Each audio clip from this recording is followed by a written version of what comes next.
Welcome to the Retro Crap Shack, where each month we continue our search for the best bad movies on the planet Earth. I am your host, Aaron, and I am joined, as always, by Matt. Hey, Matt. Hey. How's it going? Did you catch your breath? That was good. It was fast. That was You definitely alright? not the fastest I've done it. No, I think the last one was faster. it probably was, but I feel like you were trying to show off for our guests. I was, definitely. Yeah. Also, my mouth is a little dry right now, so it's kind of hard to get that sweet flow. You want some water? I have some. Nah, I'm good. Thanks for that, though. We just lost all of our new listeners. Oh, I'm just trying to show off my swallowing skills. you- I can't believe I just said that. Speaking of, that's an amazing segue into what I was up to this weekend. Oh, okay. I did a thing that I'm very excited about. Lay your thing on me. Matt, this weekend I lost my virginity. What? And by that, of course, I mean I went to my first midnight screening of Rocky Horror Picture Show! That makes way more sense. Yep! Well, you think I'd bring that up on the podcast? No, but for a moment I thought maybe, but then I thought, no, this is gonna be really fucking weird. But you threw me for a loop, son. Yeah, no. But I specifically phrased it like that because I wanted to see how you would react. And then I kind of didn't expect that, but I was a little excited for you, wasn't I? oh, thanks. But yeah, we were. I was in Portland for the weekend for a friend's birthday, and we were having breakfast at this place that was right across the street from this theater called the Clinton Street Theater. It's in Southeast Portland, and yeah, they just said Rocky Horror Picture Show Saturday night, and I was like, oh, cool. Like, I wonder if that's tonight. We should, check it out. And so we go online. Turns out this theater has been showing the Rocky Horror Picture Show every Saturday night since 1978. What? Every single Saturday night Saturday night since 1978 at midnight. So what? yeah, so we all went. And it was great because it was our first time. We had to play Virgin games, which is where they bring you up on stage and make fun of you. Oh. They make you do embarrassing stuff. Like me and my friend Emily, we had to put our hands behind our back and then try and open a condom wrapper with just our teeth. Like together? Yeah.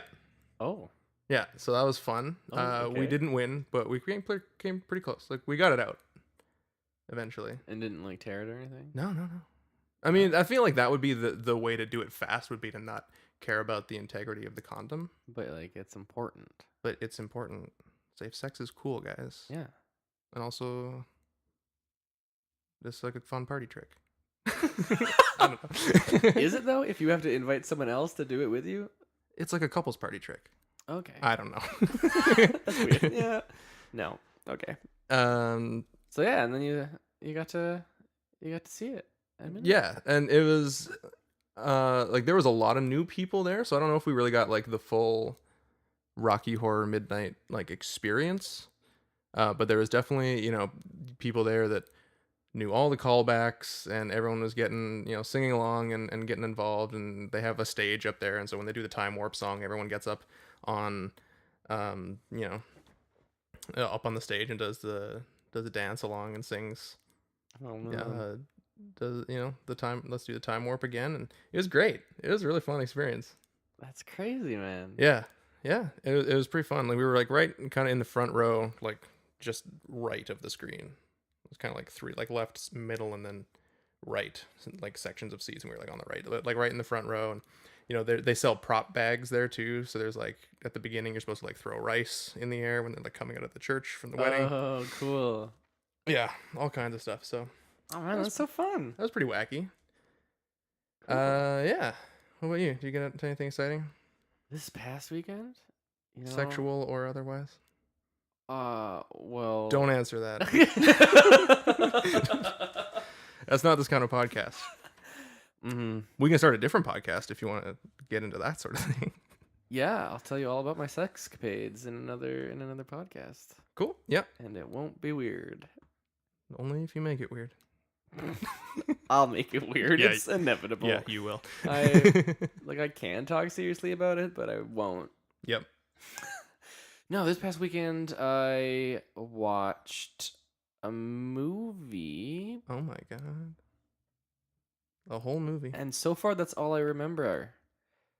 Was it in English? Was it a cartoon? I don't know. Did you watch it at home? What day is it? It's Monday. Today is Monday. I almost said it's Tuesday. It's definitely Monday. Yesterday was Sunday. And tomorrow is Sunday. And today is a gift. That's why they call it the present. What's that from? I don't know. Is that from The Office or something? No, I feel like it's from like a Disney movie or something.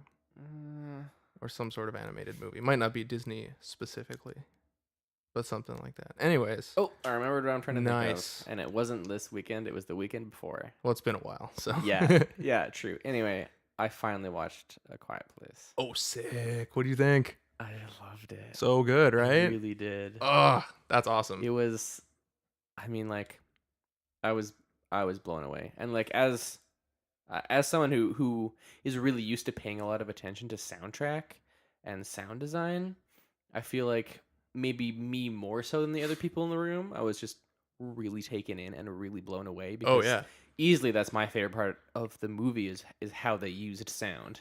Oh yeah, especially silence. It's a key part of the film. Yeah, and it's such a good way to do any suspense or horror or anything like that. Like, and really use the sound. Yeah, well, I think there's the cheap way of doing that, which a lot of horror movies do, where like right before the scary thing happens, all the sound drops out, and then something really loud happens, and that's the jump scare, right? But like the new It movie did that a lot. Oh yeah, I remember you mentioning that. Like, too bad, because other than that, it's an amazing movie, but it just relies on these stupid jump scares the whole time. But in A Quiet Place, like they maybe normalized isn't the right word, but I was kind of thinking like kind of normalized silence. Like silence is such a regular thing; it's like an integral part of their life. Yeah, that like the silence before the scare thing, you're still misled by that because you don't know if it's just silence that's normal. Yeah, or if it's silence because all of a sudden, yeah, crazy ass aliens are there, which I thought were really, really interesting design. Super interesting design. And someone that I was watching the movie with kind of made a comment of like, oh yeah, the aliens looked really cool, but I wish that they weren't just like making worrying clicking noises like aliens always are. I didn't get that though. Like, did you feel like they were just like making alien noises like as commonly? Because when I heard them out, I thought it was really interesting because it was super like tonal. Like it all sounded really like echolocation rather than just like predator noises, you know? Yeah, I kind of got that vibe too. I think it's been a while since I've seen it. So I don't remember their noises exactly, but yeah, that's kind of what I got too, is that they were like using sound to kind of to navigate or like communicate with one another, that kind of thing. Yeah, but it was good. I was so drawn in, and it was so moving. Yeah, and so devastating. Yeah, I think what's really cool is there's this YouTube channel called Lessons from the Screenplay, where the guy he doesn't do it as much anymore, but when he started out, he was really actually like, it was a screenwriting channel about screenwriting where he actually referenced the script and like would read the script and analyze the script, as opposed to just like, this is how you tell a good story. Like video, like every other YouTube film criticism video essay channel. Okay. And so he actually got to interview the screenwriters for A Quiet Place. Oh. And they and the sound designers, and they were like talking about how like they would like include very, very detailed sound descriptions like in the screenplay and stuff, which is cool because like as a screenwriter, that's often like the last thing I'm thinking about when I'm writing a script. Unless it's like, you know, an actual like sound cue that needs to happen to, right. You know, but yeah, isn't the story along in the production of a film, isn't that like the last two steps? You do like Foley and then you do soundtrack. Sound, yeah, is always the last thing to get done. Basically, like you edit the film, and then you get what's called picture lock, which means you're not going to make any more cuts to the movie. It's done, and then it goes, and the DP will work to do color timing, and then the sound team will be working on putting in usually all your Foley and sound effects first, and then music kind of goes in Right. last. So yeah, it's good that they had that so solidly in mind, like right from the get go. Yeah. Yeah, that premise was just perfect for a suspense horror kind of film. Like, it's such a good idea. Yeah. It was great. Yeah. I love it so much. It's in my probably top 5 of the year. Dope. I've seen so far. Dope. I saw a couple other movies. I saw Bad Times at the El Royale, which is really fun. It's written and directed by Drew Goddard, who did Cabin in the Woods. It's probably what he's most famous for. And this is like a 1960s like Quentin Tarantino-esque ensemble mystery kind of thing that all takes place at this hotel. Cool. Yeah, it's pretty good. There's a couple of things that didn't that were like set up that didn't kind of play out as well as I hoped, or didn't get like explained in a like some plot threads that kind of started at the beginning and then just kind of fizzled off.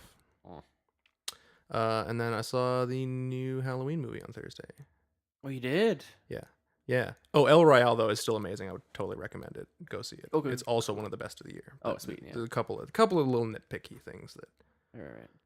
Yeah, Halloween's really good. Yeah. I like it. I liked it a lot. It's a direct sequel to the first one, which is the second time that they've done this, where they've tried to like reset the continuity of the Halloween films. 3 if you count the remake. Did we count the remake? No. I remember liking the remake when I was in high school, but I feel like now I probably wouldn't. Maybe we'll have to watch it. Because I'm kind of over like Rob Zombie and this crappy like edgelord like piece of shit attitude. I don't know. Like I just feel like maybe Halloween isn't the movie that needs to be remade. Yeah, probably not. But this one's really good. I won't get into any spoilers or anything like that, but it's a good slasher film. It has some.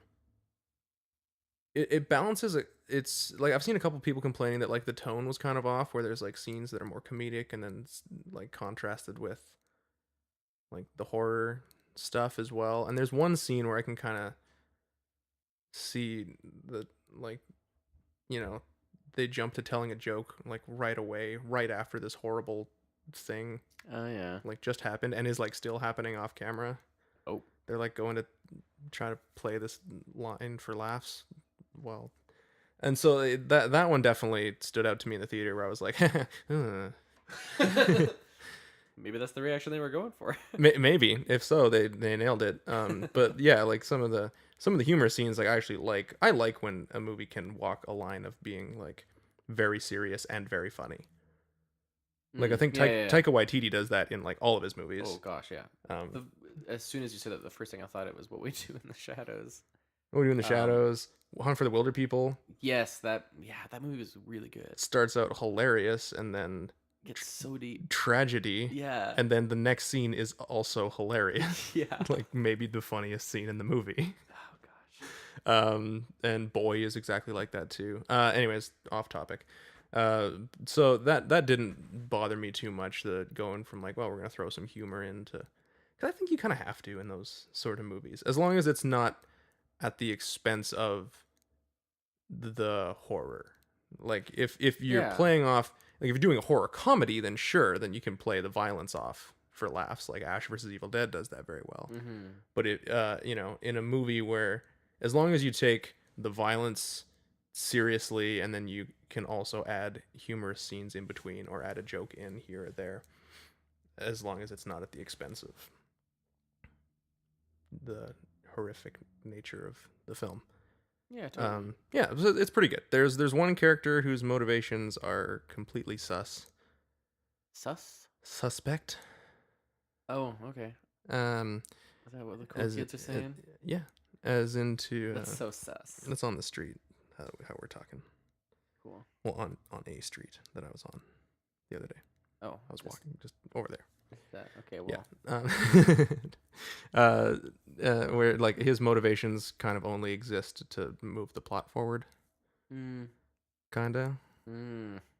reminds me of a movie. So, yeah, that was my major kind of complaint was just one character I felt kind of only behaved in a way that was to get the plot into the third act, Right. and had showed no signs of behaving this way until this one moment. I think I got out of that without any spoilers, so I think that's pretty good. Yeah, I don't know what you're talking about. Yeah, so I think that's kind of everything I watched. Venom came out earlier this month, Yes, it did. but I did not bother to see it. I forgot that it even came out. Yeah. Until yesterday. Because the reviews were horrible. Some people said this movie is so horrible that it is awesome.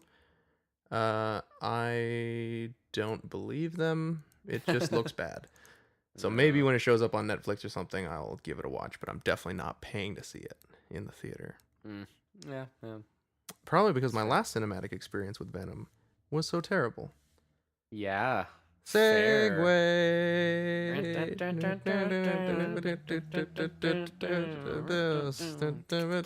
Spider-Man 3. Sucked.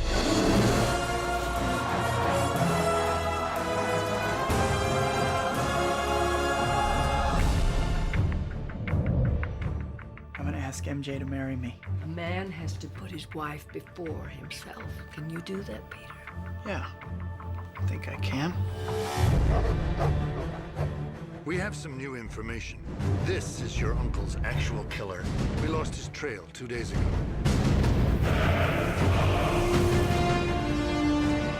This man killed my uncle, and he's still out there. Everybody needs help sometimes, Peter. Even Spider-Man. Revenge is like a poison that can take us over. And before you know it, can turn you into something ugly. The suit. Where'd this come from? The power. Feels good. You lose yourself to it. Whoa. Spidey, love the new outfit. Remember Ben Parker? What does it matter to you anyway? Everything.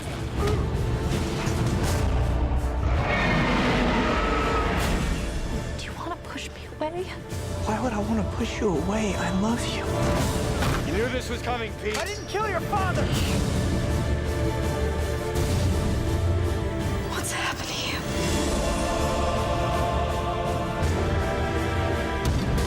We've all done terrible things to each other, but we have to forgive each other, or everything we ever were will mean nothing. I need your help. I have to stop it.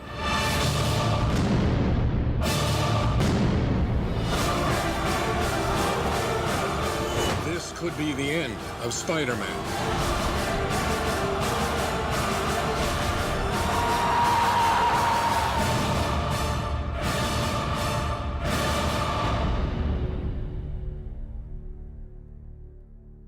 Oh, so bad. I had actually only seen this movie once prior to our screening. Yeah, I think maybe I'd seen it twice. Oh yeah, but Like, mine was on an airplane. Ooh, that's a great way to watch a movie. Right, and so like I was just on an airplane. I was going going to Europe, and I saw Spider-Man 3 was there, and I thought I like Spider-Man. Yeah, I'll watch this definitely. with my earbuds on this plane. And our screening having like a more present and focused watching experience was somehow worse. Yeah. So I remember I saw this movie in the theaters, and I think I probably watched it once since it came out, like on DVD, because I bought the Spider-Man trilogy box set on Boxing Day one day. Yeah, 'cause of it was course, like of course. $10 or something, right? Yeah. And I like the first two a lot, so I was like, fuck it, I'll just get this, and then probably watched Spider-Man 3 once and was like, yeah. Not so much. But yeah, I was gonna rewatch the other two before doing this as well because I hadn't seen them in a long time. But I only got around to watching Spider-Man 2. That's my favorite one. I went out of order, and it's the one. It's my favorite one, but also kind of the one that I'm least familiar with. Yeah. I mean, I don't remember it that well. Yeah. But it's definitely, upon rewatching it, I can confirm that it is the best of the trilogy in my mind. I like one a lot too. I think there's some cheesy stuff in one that Well, was of like course, a yeah. product of the era that it came out in, Yeah, that's fair. because superhero movies weren't taken completely seriously. No, they're not back like they're then, not for like sure. the big dramatic thing that they are now. Yeah. And so there's some, I don't know if I'd say there's some weird tonal stuff in there. Maybe there is. But, I love Willem Dafoe as the Green Goblin. Oh my gosh, so good. He is chewing all kinds of scenery. And he makes such a good villain. yeah. And I always throw back to Spider-Man 1 when I talk about like how superhero movies don't need to have big dumb spectacle endings Yeah, like the boss fight. where everything is just full of CGI and explosions and you're fighting a big gray monster inside a circle of fire. Yeah. Like all the time. Like that was my biggest complaint about Wonder Woman, is that everything. You've seen Wonder Woman, yeah? I still have not seen Wonder Woman. Fuck, I thought you watched it. Okay. You've talked about it a little bit before with me though, like. Okay, well look, it's amazing, but at the end she ends up fighting Ares, the god of war. Right, yeah, And I've heard that. and he's just a big gray monster in gray armor, and they're like fighting, and there's just explosions all around them, so it's just like this big wall of fire. And that's stupid, and I don't like it. Okay. Because like the ending of Spider-Man 1 is like the Green Goblin and Spider-Man fighting in a brick building, Yep. and that's it. And they're And like it's great. and they're getting he's getting the shit kicked out of him, and it's good because they established both characters as characters, and it's about the drama and not about the spectacle. So much better than like 90% of every comic book movie ending on the market right now, even the good ones. Even the good ones, yep. Like Spider-Man Homecoming, I really like a lot. Because they made the villain a character. Yeah, right? it's still not as good as the first Sam Raimi Spider-Man movie. You can quote me on that. I kind of agree, to be Yeah. honest. Like, yeah. Yeah, don't at me. Anyways, Spider-Man 3. Let's get into it. Yes, let's. So, the joint menorah. So the running joke that we had going while we were watching this, My first note. because we had to entertain ourselves somehow, because the movie sure as hell It's wasn't going to do real it. bad. Was that we like to imagine that James Franco's character, this is a prequel to Pineapple Express, and that he's the same character as he was in Pineapple Express, and he would just smoke cross joints all the time. And then we were talking about how, like, well, you need help to light a cross joint.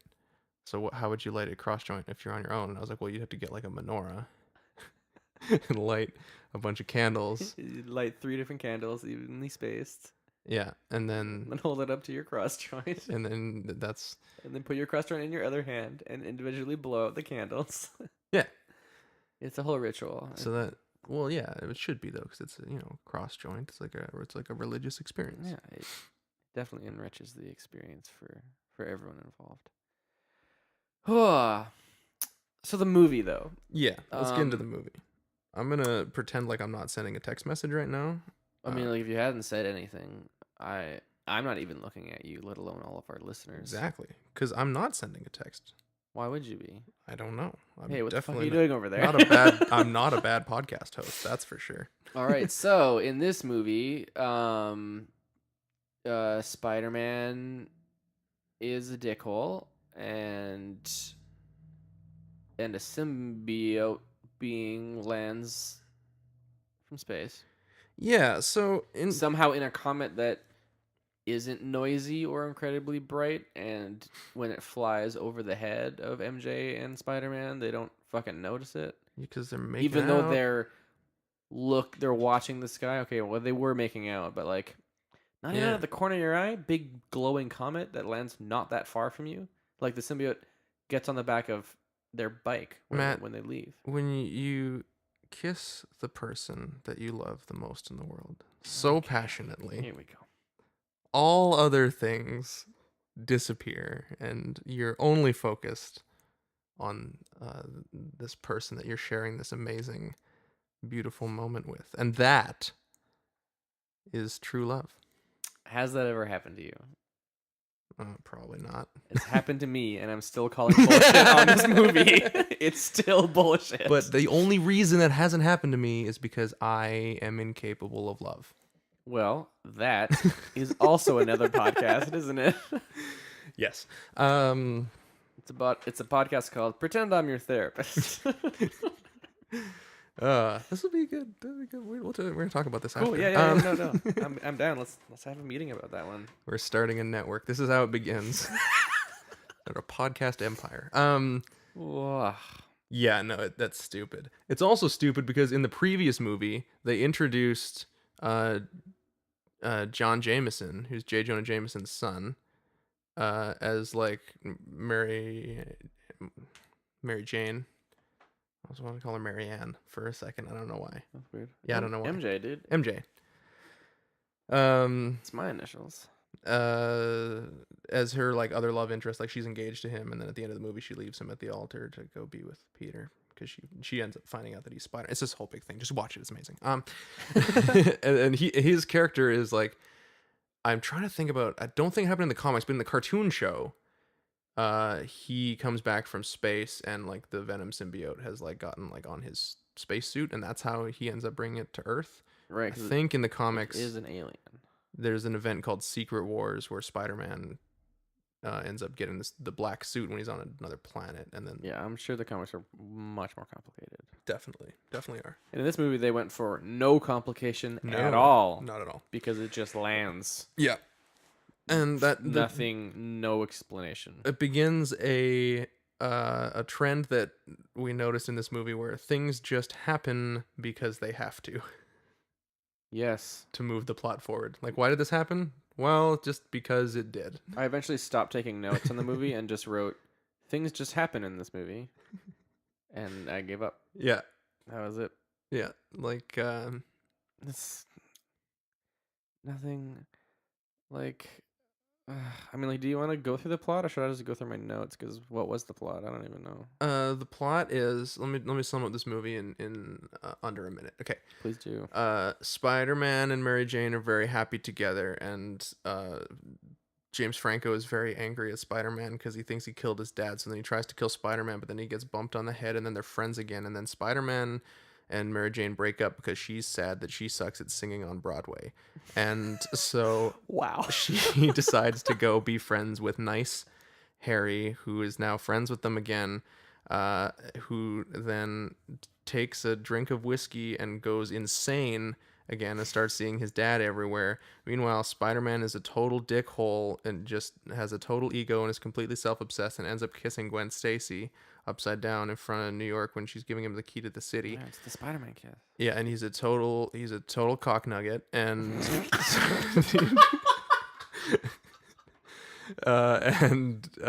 James Franco goes evil again after only being good in the movie for about maybe half hour, and he forces Mary Jane to break up with Spider-Man, and then she does, and then at some point he gets a black suit, and there's another guy that killed his uncle, and then he turns into Sandman, and then Spider-Man drowns him, and then he rips off the black suit, and it lands on Eddie Brock, who's mad at Spider-Man because he humiliated him for faking a photo of Spider-Man robbing a bank, and then he becomes Venom and tries to get revenge on Spider-Man, and Sandman and Spider-Man team up, and they kidnap Mary Jane, and then James Franco has another change of heart, and decides that he's going to go help his old buddy Spider-Man because his mentally handicapped butler tells him that he didn't die. Another wow. That his dad didn't die from Spider-Man because his own glider killed him. And then James Franco dies, and then the Sandman flies away, and everyone's happy. Question mark? I wasn't. How'd I do? Was that a minute? I highly doubt that was under a minute. But I don't have it set to minutes. I have it set to bars. How many bars was it? I don't know. We're at 903 bars. Are we at 120 BPM? Yeah. Well, then it's... I can't do the math in my head right now. I fucked up. Never mind. Okay. It should be simple math, and I'm just failing right now. So anyways, that's the entirety. So wait, did you divide by 4? No. BPM is beats Beats per minute. per so minute. So yeah, 120 is double time. So yeah, 120 divided by 4, because there's 4 beats in a bar. This And is that's a minute. 30 divided by to be 30. 30 bars is a minute. Yeah. Probably. So that's how boring this movie is. We just stopped to I don't want to fucking talk about this fucking movie. do some mathematics. Well, dude, don't take it out on the mic. Oh, it almost fell into my lap. So the joint menorah. Let's go back to that bit. Okay, so yeah, this movie is absolutely ridiculous. Yeah. So this movie is just things happening. Yeah. That's it. Like Sandman is a crook, and like when they first introduce him, like they have like the briefest moment of being like, oh, they could make him like a real person, because he is like, it briefly shows him like running away from some cops, sneaks into an apartment. His daughter's there. He just wants to see his daughter, and it's revealed from talking to his wife, who hates him, because he's a criminal. He became a criminal to get money for like whatever's wrong with his daughter. She's got some kind of lung thing or something. She's got like an Yeah. oxygen tank on. Yeah, her, yeah. She was so- sleeping with oxygen, and she has a Oh. like one of those hand or wrist canes. Yeah. So she's probably got some sort of like cystic fibrosis or something like that. Yeah. And so it was like setting him up to be like, oh, this is like an empathetic dude who just like is just on the wrong side of life, man, you know? Yeah. And like you almost feel for him. And then he like, his wife's like, get the hell out, and he has to go and like has a locket of his daughter's face, and it's like the only thing he takes with him besides his ugly ass shirt. Yeah. And then the next time we see him, he's just like running from the cops and the dogs through what's referred to as the marshlands, even though it looks like a field. Just kind of a field with some fog in it. Yeah, and then he like hops a fence with barbed wire while he's running. And then he's running some more, and the cops stop at the barbed fence, and then he falls into a pit all of a sudden. And the cops can't see him because he fell in a pit. And he's in a pit with some sand, and then like some walls of steel and some science-y spinny things. Yeah. And then it goes to a control room, and there's some people talking about their experiment, and it's like, oh, the mass has changed of our experiment. There's been a slight deviation in the silicon mass. Yeah, and the dude in charge is like, it's probably a bird. It'll fly away. Engage! Yeah. Like, what? It'll fly away as soon as we fire it up. Let's go. It's like, oh, something's changed in your experiment. It's like that you've lost control of your experiment, Yeah. and you don't care. And so, In the science hole that's just in the middle of the marshlands. yeah, with sand. And so the science things spin, and he gets turned into sand. Yeah. And we have no idea where he was, what the hell the experiment was supposed to be about, why the fuck they wouldn't have cameras looking at their experiment. They're just doing it blindly. Yeah. From inside somewhere. We don't. It drove me nuts. It's fucking Mike. I don't have. Well, just turn the. No, I'm good. Okay. I don't have a problem necessarily with the like science experiment gone wrong turns him into the Sandman kind of thing. Like that's like a classic Stan Lee comic book kind of for trope, sure. right? As a general like idea, I'm totally on fine board. with it. Why the Fantastic Four get their powers? Cosmic rays. Totally. Sure. Why not? it makes as much sense as like, well, they injected the DNA of rubber bands into his arm. Like, what doesn't Makes as much sense as why Spider-Man is Spider-Man. Yeah, exactly. So I don't have a problem with that, but it's just it happens because he needs to turn into Sandman. That's the only reason. Because once again, things just happen in this movie so that the movie can happen. Yeah. It's just Yeah. And then there's a crane, like a building, like a crane on top of a skyscraper that's building something that's going haywire. And Gwen Stacy is in an adjacent building doing like a photo shoot. And then the crane smashes into it, and like the floor starts to fall out. And there's a bunch of other people in this room. But Spider-Man comes in and saves Gwen Stacy just in the nick of time. yeah. And she's all flustered. And her boyfriend Eddie Brock's reaction to seeing her hanging off of a building is, "Oh my god, that's Gwen." Yeah, I guess she's like doing that photo shoot. I thought she was at a photo shoot today. What's she doing hanging off a skyscraper? Yeah, it's like He's played by Topher Grace. no fucking reaction. Which, by the way, is the reason that he's not in season 8 of that 70s show. Is because he quit the show to do this movie. Right. Yeah. Because this was going to be the that. thing that like made his career, and it did not. Oh, and it also, certainly didn't. and it also ruined season 8 of that 70s show. There you go. Yeah, Yeah, it was. they replaced him with Randy. Which is a great name, by the way. Yeah. If you ever have a kid. Nope, don't do it. What's it? Is it short for something? Randall, I guess. There is a name called Randall. Ooh. I don't know if I've ever heard that shortened to Randy. Randy is his own name. Works for a boy or a girl. What you should really do is name your kid Rondo. Rondo. The Amazing Rondo! Yeah. That's from Mystery Science Theater 3000, the movie. If you Build have sets using only his mind. it. But anyway, that scene, he only saves We have to Gwen. stop bringing up better movies. Yeah, We need to get through this. Like, there's a building crash. There's an entire photo shoot. Gwen falls, but there were other people struggling not to fall. But he only saves Gwen and then promptly leaves the scene. Because, again, the only point of that scene was for him to have that moment with Gwen. Yeah. But, Yeah. but the actual issue isn't resolved. And to maybe introduce a love triangle between Gwen and Eddie Brock and Peter, but then also Mary Jane. It doesn't go in anywhere. that scene, Eddie Brock's like, "Oh, by the way, I'm dating your daughter because her dad's there because her dad's Yeah. the chief of police." Yeah. Why is her dad the chief of police? Doesn't matter. Why does he say he's dating her? Because I don't know. Because Captain Stacy is the chief of police in the comics. Yeah, sure, whatever. Anyways, he also But he just says that he's dating her. We never see them together dating. they went ever. on a date, and then he asks her out again at the Spider-Man parade where she's gonna give him the key to the city. He's like, "Hey, we had like an amazing night. Do you want to like go out again?" And she's like, as if I love Spider-Man now, I guess." I honestly don't remember that happening.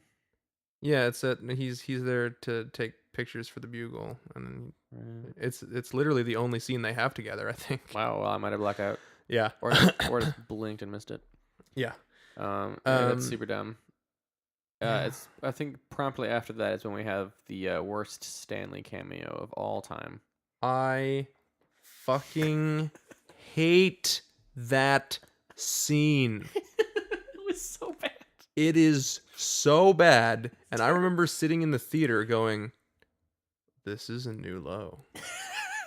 They really... I think that was the moment where I had an epiphany of like, oh, I think Sam Raimi's trying to get fired. Wow.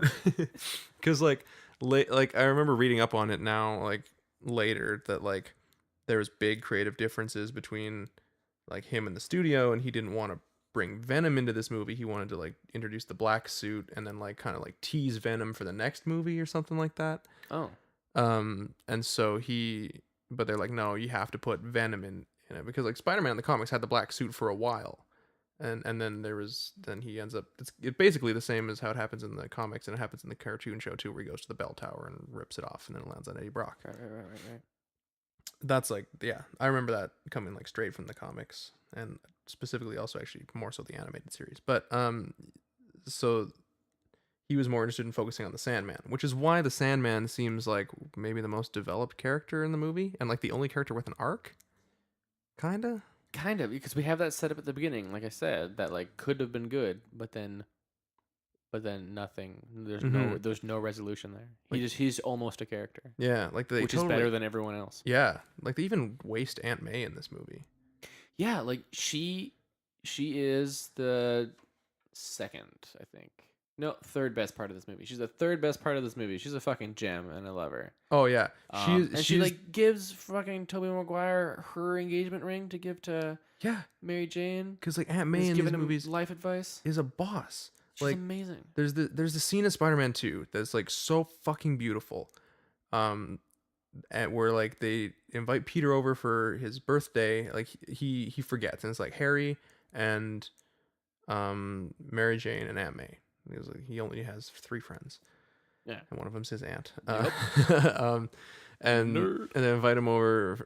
She invites him over. They have like a surprise party thing, and then he's staying at the end, and he notices there's like some like final notice, foreclosure kind of things, like the bank's gonna take your house, kind of stuff, and he like wakes her up and he goes like, hey, see that you're having money problems and blah blah blah, and they have this little chat, and then as the scene's going, she goes to her purse and she pulls out a $20 bill and gives it to him, and she's like, here, happy birthday, and he's like, no, like, Aunt May, I can't take this, and she just like, she kind of like yells at him almost, where she's like, you can't take it, like it's not much, and but it's your birthday, and I'm not doing it justice by this description, but it's this really, really, really beautiful scene, and it'll make you cry. It's so good. Nice. This beautiful scene between her, and she's an amazing actress also. And yeah, there's that scene, and then there's a scene where Peter tells her about, he doesn't tell her that he's Spider-Man, but he tells her about the night that Uncle Ben dies, where he lied about wanting to go to the library and he went to like a wrestling thing, right? And tells her that he didn't stop he had a chance to stop the carjacker, and he didn't, because he was mad at the wrestling promoter, because the wrestling promoter didn't pay him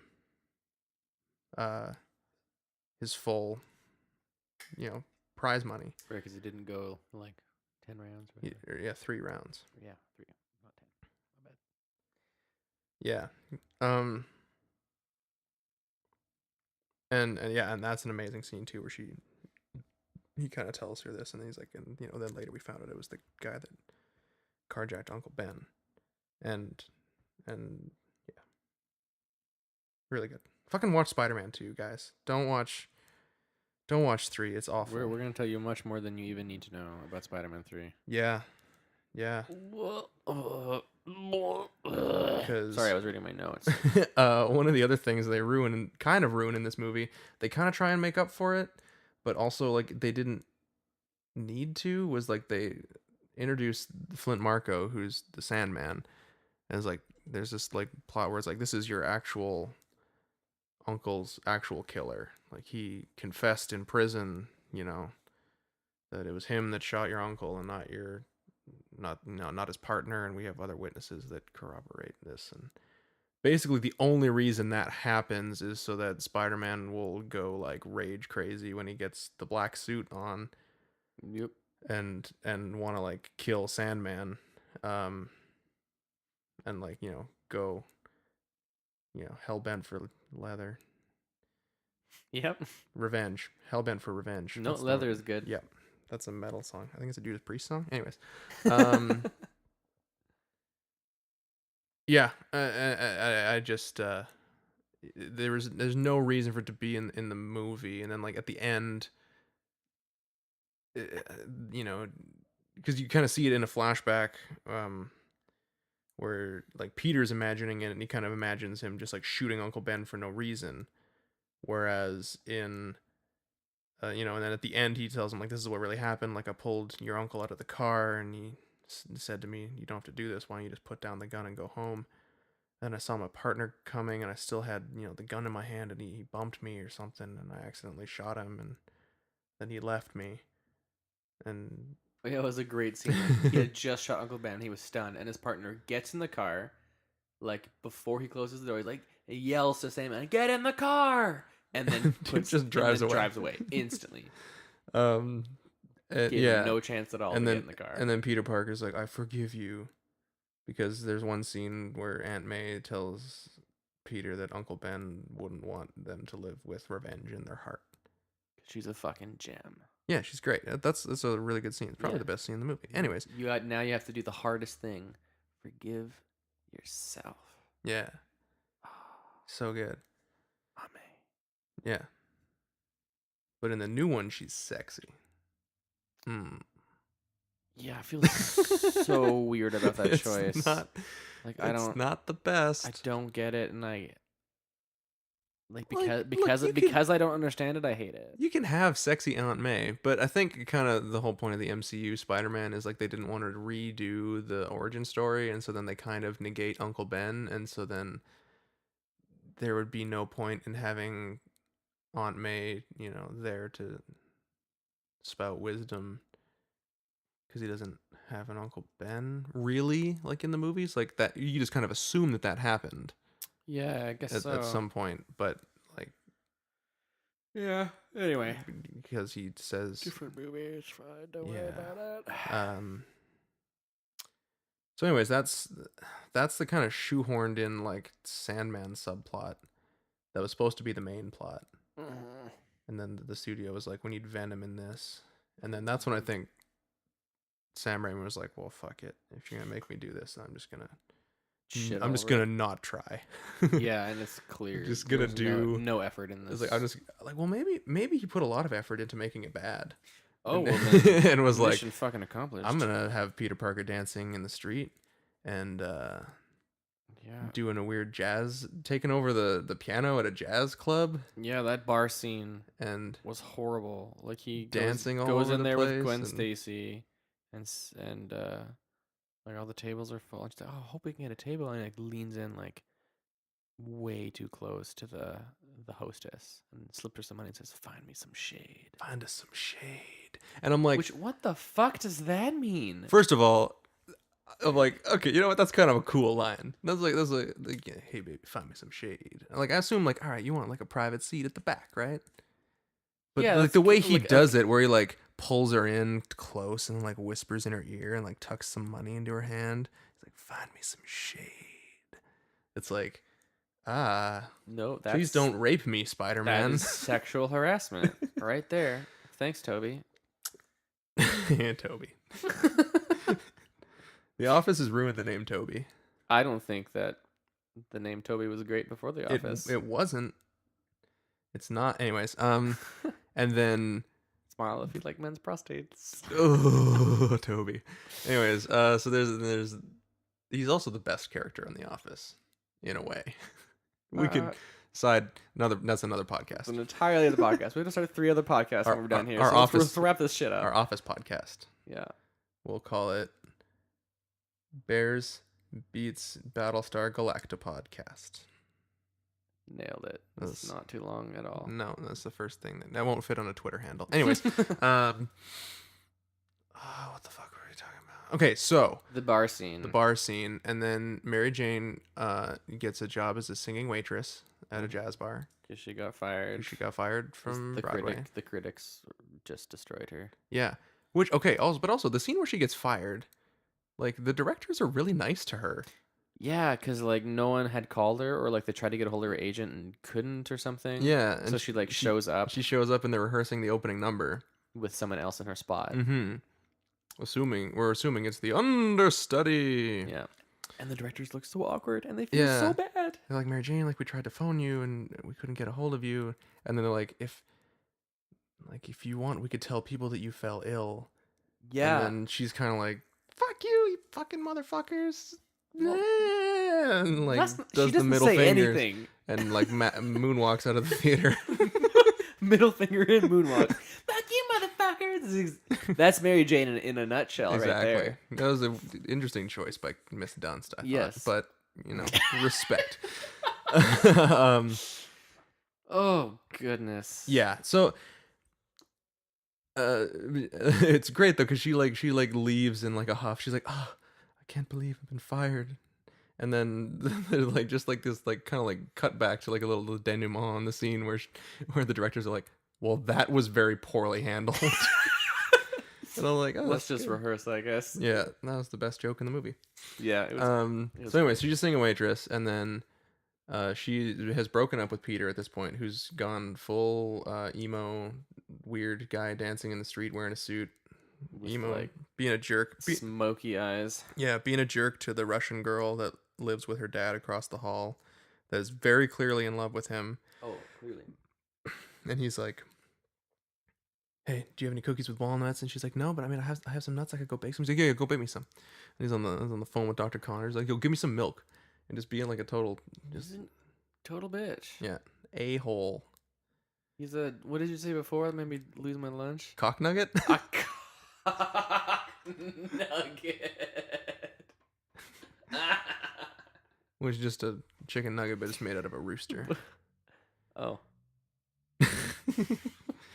Yeah, anyways. Not my fun anymore. All right. I'm sorry, did I ruin cock nugget for you? You ruined cock nugget for me, and I don't know Wow. if I'll ever get over it. I'm sorry. Well, I'll talk to you about it in the Pretend I'm Your Therapist podcast. Right. No, okay, so we're talking about the jazz club scene. So he brings Gwen Stacy there on a date. How did they meet? Oh, right, they're in the same class. Anyway, it's not important. They go on a date. He does the Find Me Some Shade. She gets up to sing. Mary Jane gets up to sing. Mary Jane gets up to sing. You Give Me Fever? You Give Me Fever. Peggy Lee. And then Spider-Man like hops on. I'm just gonna refer to him as Spider-Man, by the way, even when he's Peter Parker. Oh yeah, it's just easier. He hops on the piano and he's like tickling the ivories a little bit, and he's like, For some reason, the symbiote has made him really good at piano. yeah. And the band is just kind of like okay with it because they just keep playing, and then Maybe they hate her. I don't know. it could be, and he's like, this is for you. And then he just yells, double time! And he jumps onto the piano, and the band just, like, goes with it. Like, oh, cool, double time! And then just, like, start playing this, like, jazz, like, swinging jazz number. And he's, like, dancing across the tables and, like, sliding across the floor. And then the band somehow all knows to, like, slow it down as he, like, turns and whispers, now dig on this. And then they go back to the doom, doom, doom, I hated it so much. I hated it like so much. doing like some snaps and I hated everything about my life in that moment. Like serious. What everyone rehabilitation should do afterward. though is go look up the Peter Parker walking down the street scene where he like gets a suit and he's like dancing and like doing like finger guns at all the ladies like, hey baby. I can't remember. I want to say Arlnauts did it because it seems like the kind of thing they do, but I can't say if 100% that that's what they did. But if you just search like Spider-Man 3 street scene no music or something like that, it'll probably come up, or dancing scene no Where music. someone has just taken the music out of it. Yeah, and they've added like Foley, like just like city soundscape, but then they've also like added in some like ADR dialogue where they're like adding his voice in, where he's like, hey, yeah. It's like Looks this such a fucking total pervert. gross creep, and it's so funny. It totally works. Go watch it. It's amazing. It's way better than anything in Spider-Man 3. Absolutely. Um, Well, except for one thing. what was that? Well, Aunt May was the third best thing. Yeah. The second best thing is obviously JJJ. Oh yeah, J. Jonah Jameson's amazing. Is incredible. I love That's it. because he's been great in all of the Spider-Man movies. Yes, He's always he awesome. Plays the role perfectly. And if they're thinking about recasting for the new series, forget about it. Just get him back. yeah, just do it. Just get him it's back. 100% worth it. Don't fucking just get him back. Don't fuck with it. Don't fuck with perfection. All right. And he's just And in this one, he's got like Betty Brant has like an intercom, but for some reason in this one, it just vibrates his entire desk so violently. for some reason. Yeah, because she's supposed to keep telling him like to watch his anger because of His his blood pressure. blood pressure. Yeah. It's great. It's again one of the things where I'm Right, pretty and he sure has, Sam Raimi was like, I'm just not trying. Yeah, and there's like 3 different pills on his desk, and he's Yeah. like talking to someone. It's like, "Brr, what? Remember to take your pills." Reaches for one, "Brr, not that one. Reaches for another one, "Brr, not that one." Really slowly reaches for the last Well, he just one. kind of does like a point where Yeah, he's like then this points one. down at it. She's like, and she just like does the nod. Yeah. And then he's about to take it. It's like, "Brr," and he like throws the pills everywhere. And she's like, make sure to drink plenty of water. I think just spill everywhere. Yeah, And he he's just, leans over and thank you. thank you. Yeah. Oh, yeah, which was fantastic. But in my opinion, if we can move on to the greatest part about this movie. Greatest part about this movie, absolutely. So, Spider-Man. Yeah. Even though he has been a massive asshole and given away the Spider-Man kiss to someone else. A masshole, if you will. I will. Or is that someone from Massachusetts? A masshole? That's so either way. rude. Or- We just lost all of our Massachusetts listeners. Well, here, I'll take an even bigger chunk of the listeners out. It could also be someone who attends Catholic church. There you go. We lost an entire state and an entire religious group. Masshole. Wonderful. Anyways, keep going. Anyway, He's been a huge asshole. He's been a huge asshole and like hasn't been listening to her, and she's obviously not doing well, and he's ignoring it, and he decides he's gonna propose. So he goes to a fancy restaurant, Oh, yeah. and there is at this fancy French restaurant a French waiter Played by Bruce Campbell played by Bruce Campbell. in his third cameo in the Spider-Man series because He's been in all of them. Yeah, he's obviously, because from the Evil Dead movies and Army of Darkness and all that, he's like Sam Raimi's like oldest and dearest friend, and so he played the wrestling announcer in the first Spider-Man movie, who's like the Human Spider. What a terrible name! And then introduces him as the Amazing Spider-Man. So good. And then in the second one, he plays like an usher that refuses to let Peter into Mary Jane's play. And then in this one, yeah, he plays the French waiter. The rumor was going around that in the opening of number 4, it was going to open with Spider-Man fighting Mysterio. And then they were going to take the helmet off, and it would be revealed that it was Bruce Campbell, and that was like all the same character that was kind of like following Spider-Man around, even though he hadn't existed yet at the beginning when he was in it. Yeah, when he was like introducing him as the Amazing Spider-Man, but whatever, we'll just get past it because it would have been amazing. Still would have been funny. Would have been great. Yeah. Yeah. And yeah, he's so funny, and yeah, he's a gas like right from the beginning, but then you know, Spider-Man tells him, you know, that he'll like give him a wave to bring the, you know, the champagne with the ring at the bottom of the glass over. Mm-hmm. And it just happens a bunch of times. You know, like Gwen shows up at the restaurant, which is again just a thing that happens. And touches Peter like a lot. Yeah, and like goes over to say hi and puts her hand on Peter's shoulder and has it constantly there for the entire conversation. And like is meeting Mary Jane for the first time, and they're obviously on a date at a fancy restaurant, and she's just like feeling up his shoulder, and it gets real awkward. Yeah. Real fast. But like when he like waves to her, the French waiter's like, and he like gets the people to bring the champagne. Well, because it's also supposed to with a be violin. because he's also going to get them to play the song from the Broadway show that she's just been fired from, which he doesn't know about because he's not a good boyfriend and doesn't listen. Nope. Yeah. But then he has to like wave and say no, and so he's just like, you know, like quickly like snaps his fingers and like shoos them away. Yeah, like it's their fault. Yeah, exactly. And like it's great. I can't describe it to do it justice, but like that's the one scene that I would recommend watching. Yeah, no, that's a good one because it happens funny. 3 times, right? And the final time they like she storms off in a huff, and then they she storms and out, and he's like got the French waiter doesn't say anything, but he's just like, fuck it, I guess, and just like they bring it over, they put it down, the violin starts playing, and he fucking walks away. Yeah. Clearly this isn't happening, but I'm done. I did my job. Because like, but the second time they do it, he like claps and like points like so violently for them to get out. It's so funny. Oh, it's great. Aggressive French waiter. It's brilliant. Yeah. But then then there's like a dumb fight with Venom and Giant Sandman at the end, and Peter Parker and James Franco become friends again, and they fight, even though Black Suit Spider-Man Peter Parker tried to like almost kill James Franco with a pumpkin bomb at one point. Part of his face is all messed up, which it looks like scar tissue that has healed over time. Yeah, it looks it was like yesterday. Yeah, he should look like Two-Face in the Dark Knight. Oh, He yeah. should look Or just be fucked dead. up. Or be dead. Because Could a also bomb be dead. blew up by his face. Well, no, this keeps with the Spider-Man mythos, because in the first one, like, he has a pumpkin bomb blow up like pretty close to him, like Peter Parker does. Oh, I guess. Why did I call him Peter Parker when in that scene he's very much dressed as Spider-Man? Of all the times to use Peter Parker. And that's when it like blows his mask open, because like in every movie he has to have his mask partially destroyed. Of course. because you gotta be able to see his face. And everyone has just like masks that just peel away so you can see their faces. Yeah, I think this one he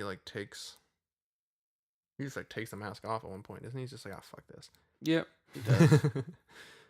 Yeah, so they have this like big dumb fight at a construction site with Mary Jane once again suspended from something very high and needs to get saved. Mm-hmm. And then he destroys the pumpkin, or destroys the Venom symbiote with a bunch of pipes and a pumpkin bomb. It's established that the symbiote doesn't like ringing sounds, probably like some sort of ringing. Frequencies. Yeah. Yeah, like I he, don't know. like has a moment of him like it goes into his mind and it thinks about like the church bell ringing when he was taking the symbiote off. And I couldn't tell in my mind, like, oh, was the symbiote just always reactive to certain frequencies and that's why he could take it off? Or is it like that's the symbiote's trauma now, being ripped from its host from the sound of the bell, and now the sound of the bell freaks it out? No, I think it was because it happens in that scene too, where he rings the bell and then the symbiote kind of like jumps off of him a little bit and like screams. Right. And so I think it was the sound waves, the frequencies. So he like surrounds it, Venom, like, with a bunch of pipes and just like. But like in no way is a bunch of like hollowed steel pipes the same frequency as a big church bell. Wouldn't. No, it's not. No words. Shh. It's fine. It's fine. So he wins. It doesn't need to make sense. He wins with pipes. What's the motto of this film? Stuff just happens because they have to. Fuck this movie so much. I hated it. Yeah, it's not bad. It is bad. It's not good. So he incapacitates Venom and rips Brock from. Yeah, he's like, I'm gonna save Eddie Brock. Yeah, and he's like, oh, my Geodude, and leaps back into the symbiote. Brock. Because that's all I can think of when I hear the name Brock. Yeah. Forever and always. Yeah. So he jumps back into the symbiote as Peter Parker throws the bomb in and it blows him up. Yep. And then James Franco dies, and then they have a funeral, and then Spider-Man goes and saves Mary Jane from being a jazz waitress. And they live happily ever after. Yes, like they don't leave the funeral together. Like she leaves, and because they obviously have issues to work out. But then like shows up while she's working, interrupts her song again, and like takes her hand and leads her off the stage, and then they embrace. Matthew, like, you're fucking up her job again. Let me just explain something to you, okay? When you're a jazz waitress. And the love of your life, okay? The man you've known since you were such a fucking dickhole. A little kid that you were in love with. But he's such a cock nugget. Comes up and just like holds out his hand and is like, come with me. I'm gonna take you away from all this. You don't need to be singing jazz waitress anymore. Nothing else matters. You just take his hand and you dance with him.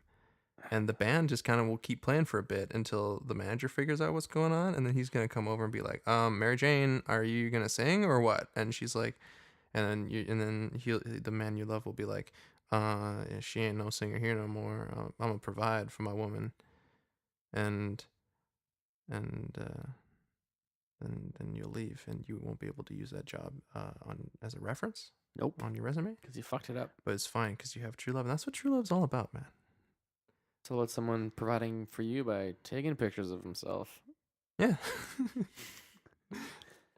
Taking pictures of himself and having to leave a lot in the middle of the night to go save children from a burning building and a bank robbery. But only one of them. Only one child from the burning building. Yeah. Only saves one at a time. That's what I've learned from this movie. Yeah. If you're a pretty girl falling from a building, you'll probably be safe. If you're the creepy photographer that was taking pictures of that girl moments before the crane hit the building, you're probably going to die. Yep. And I'm not saying that you necessarily deserve to die. Like, you're a bad person if you're like a creepy photographer guy who just, uses photography to get close to beautiful women, which I assume that guy does because he's a perv. Uh-huh.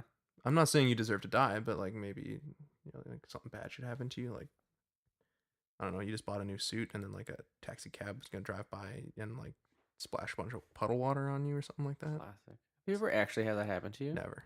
I have. I've definitely done it to other people where Shit, there's really? been a lot of rain and there's like a big old puddle on the side. I'm like, I gotta drive through here, and these people, they're gonna get. It's They nothing gonna you can get do when you're in doused, the yeah. car. You have to drive, and there's a puddle. Yeah. Yeah, no, I don't think that's happened to me. Maybe. Yeah, I blocked it. It was I had it happen just once, and like it was already raining, so I was like wearing rain boots and I was wearing a raincoat. But then that happened, and it just like this. It was like a big wave just pouring into my boots. Yeah, yeah. And I was like, oh, all right. And That's what was the great. worst experience, that or sitting through Spider-Man 3 again? Oh, it's better than 300%. I'd Yeah. way rather get splashed with a giant tidal wave into my boots There you than go. watch this fucking movie ever again. Yeah, I have no doubts about what we're gonna rate this movie, and I'm sure you also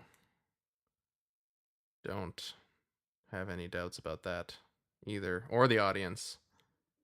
No, I think we've been pretty clear from the beginning that this Yeah. movie is one big pile of shit. That is one big pile of shit. Boy, howdy, is it ever? Yeah, fuck. Okay, that's it. I'm done. Next month we'll be back.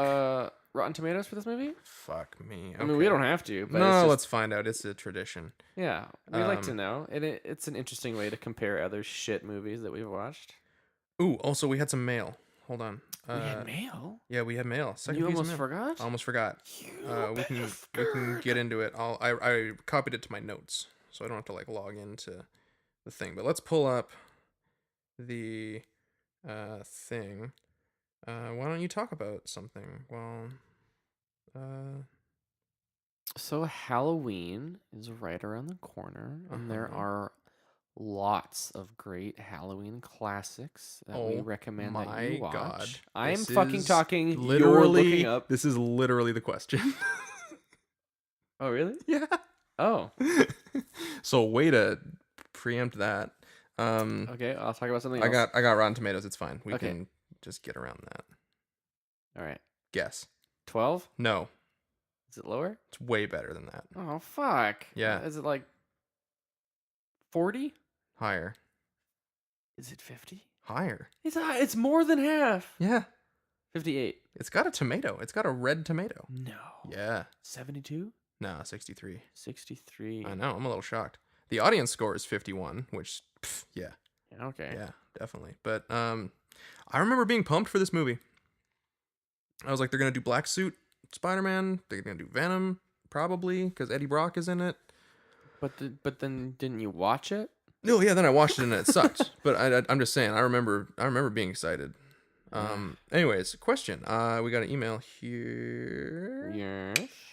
From Tyson. Tyson. Hey, Tyson. I forgot to let us know where you're listening from. I don't think Tyson mentioned it. But yeah, I'd love to know where people are from, where they're Could be listening anywhere. from. Could be. Tyson wants to know. He said, "Hey guys, what are some of your favorite scary movies to watch around Halloween time, craptacular or otherwise?" Oh. So awesome! Way to work in the title of the pod, Tyson. You nailed it. That sounded like I was making fun of him, but I genuinely meant. You like, did sound incredibly sarcastic. No, seriously, that's some good branding there, man. Way to tie it on. I was being genuine, but I think, sorry, Spider-Man 3 broke me. Fair. I've got a bunch. I don't know. Do you want to start? It's the Great Pumpkin Charlie Brown. Boom. It's always good. Yep. The one with the three witches and the talking cat. It's like a Disney cartoon or something. No, it's real life. Hocus Pocus. That's the one. Yeah. There it is. That one's horrible Yeah. and hilarious. I don't know if I've ever seen Hocus Pocus. Actually, You've never seen Hocus Pocus? I don't think so. Well, that's fair. Actually, I hadn't seen it until pretty recently. to be honest, or at least maybe I saw a long time ago. I forgot it, but it's craptacular in my Okay. opinion. Like Nice. it's terrible and funny, and like everyone's dumb, but like a few people are just like eating their parts Yeah. so well. Good. Like Jessica Parker Sarah Jones. Jessica Parker. That's the one. Yeah. Sarah Jessica Parker's in it, and she plays her part to perfection, and it's great. Nice, good. It's very silly. Yeah. What do I mean, I try to watch Halloween, like the original John Carpenter Halloween, around Halloween every year. Not necessarily on Halloween, but that's definitely one of my go-tos. I love that movie. But I love scary movies. Like I watch all right, I'm gonna throw out 10 recommendations. Boom. 1. John Carpenter's Halloween. 2. The original Nightmare on Elm Street. 3. Friday the 13th Part 6. Jason Lives. It's amazing. He lives. Yeah, it's so good. It's kind of campy. It's kind of fun. Kind of tongue in cheek. Really good. Really, really good. I'm gonna say Texas Chainsaw Massacre 2 That's number 4. is also a horror comedy. It's very good. It's very batshit insane. I love it.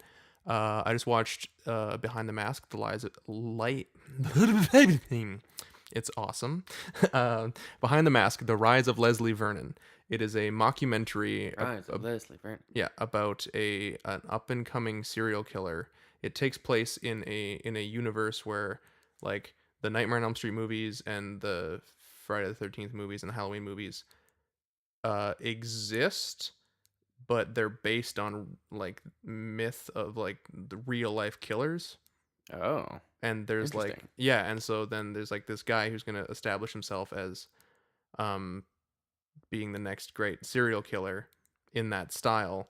So and they kind of like follow him as like this mockumentary, and it's like Scream, but kind of like even better than Scream in a way of like taking that, like if you like that what's it like postmodern kind of like aware, not like self-aware kind of I know what you mean. take on horror. This one is amazing. It should be more popular than it is. What was it called again?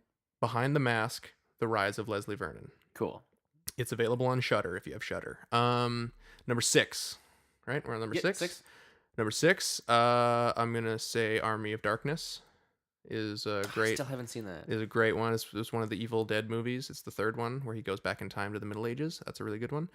I'm gonna say, what else do we got here? Cabin in the Woods is a go-to of mine all the time. Love it. Love Cabin in the Woods so much. Another great kind of tongue-in-cheek, like self-aware take on horror. I need a good one.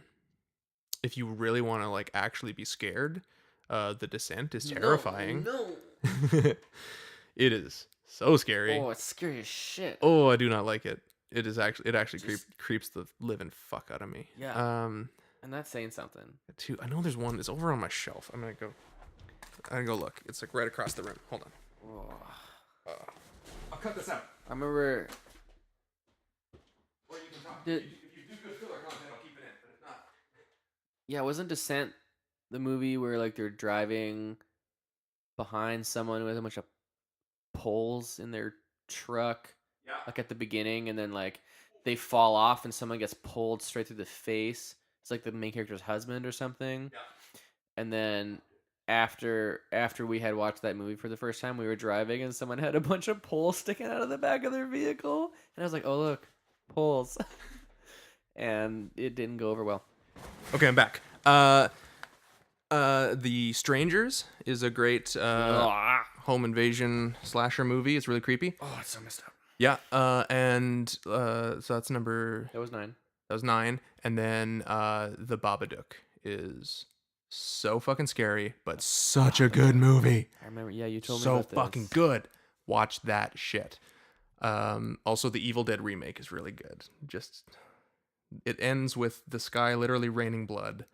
Right. So that they can do the most over-the-top gore ever of like shoving a chainsaw into a demon's face and ripping out its spine with it. And you just can't censor it because just there's blood everywhere. It's all blood. It's really good. It's so over the top and extreme and like but like campy and ugh, it's so good. Love it. Nice. Watch it. Cool. Well, there you go, Tyson. You wrote in and you got a whole shit list. Yeah.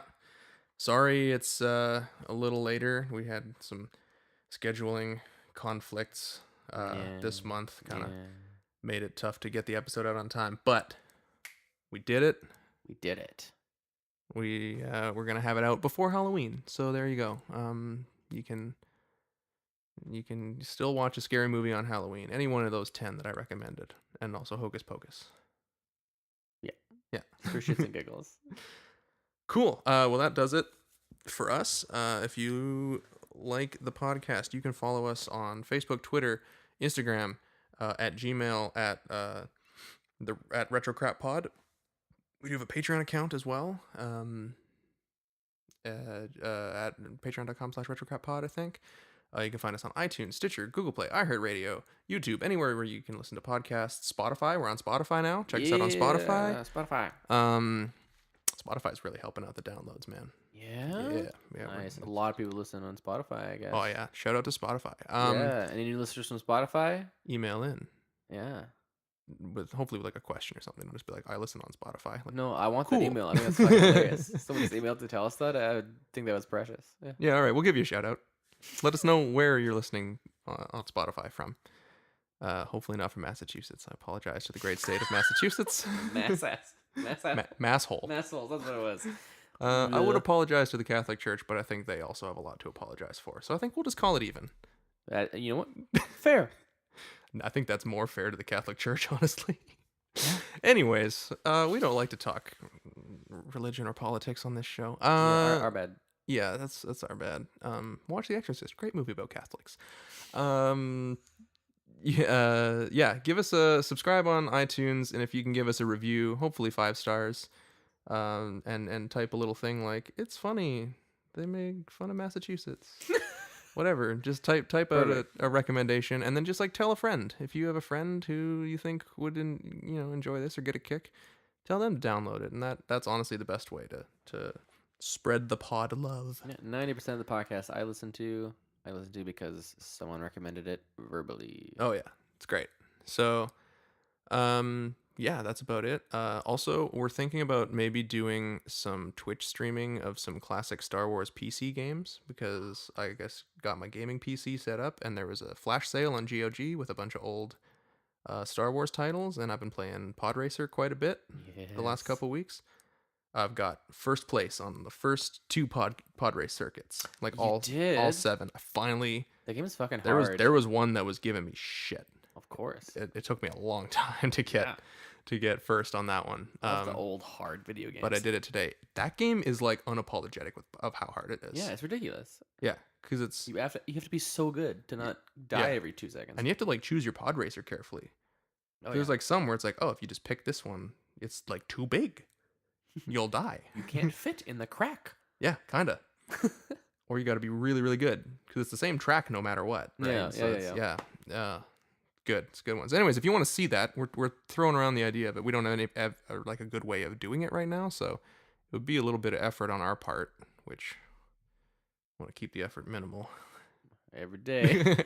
No, but like if enough people want to see that, we will figure out how to set that up and do it. So if you want that to happen, let us know, and we will figure out how to set up a Twitch stream, because we don't have any idea how to do that. I'm sure it's easy. I have a basic idea of how to do it, but anyways. Cool. Yeah, thanks for listening. And until next time, keep watching crap.